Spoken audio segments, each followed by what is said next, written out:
Only on 2 tonight. In 1 week, on February 10th, the man who served time for the killing of 15-year-old Kiplyn Davis will finish his sentence and then be free from prison. But Kiplyn's body was never found. Timmy Brent Olsen has spent the last 15 years behind bars and has said nothing about the location of Kiplyn's remains despite years of pleas from her parents. Kiplyn went missing 30 years ago.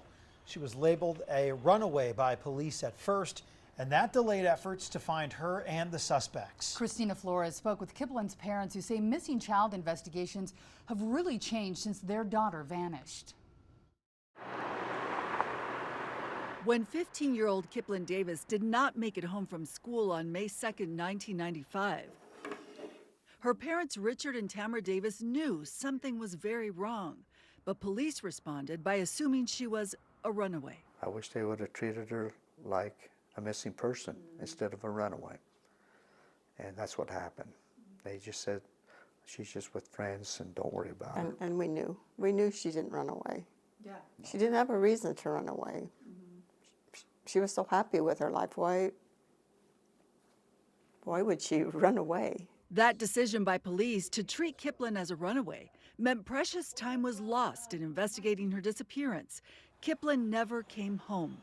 Eventually, investigators focused on a group of young men who years later faced trial for her disappearance.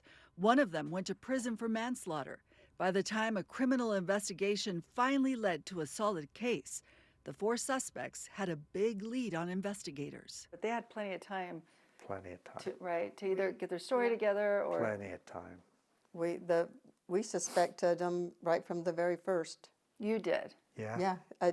Well, in fact, we were at one of them's house that night, but it was because one of Kiplyn's friends that we called said, well, I seen her with this guy at lunchtime, and so we drove up there And he said, and I didn't feel good about her being with him. They even went to the house of one suspect at 1 in the morning to ask if he'd seen Kiplyn. but I didn't knock on the door. To this day, I go, why didn't I go up and knock on it? Why didn't you knock on the door? You just... 1 o'clock in the morning. It was just too It was too late. You didn't want to wake anybody up? No, I was being, I don't know. Courteous? That's right.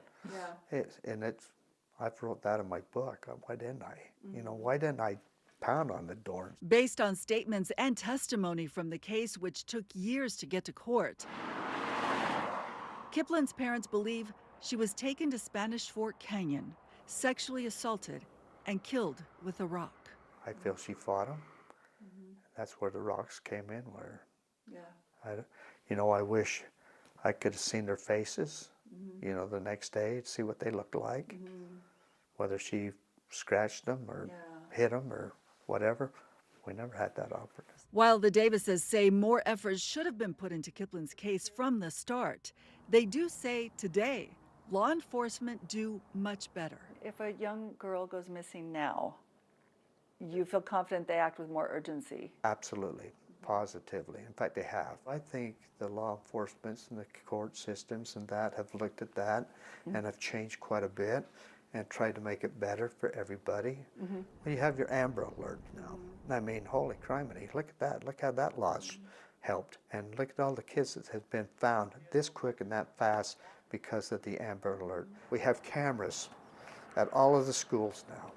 We didn't have cameras in our school systems then. Wouldn't that have been wonderful to have videos at cameras at every one of those doors and seeing Kiplyn walk out with whoever she was with? That would have changed things dramatically. Christina Flores, KUTV 2 News.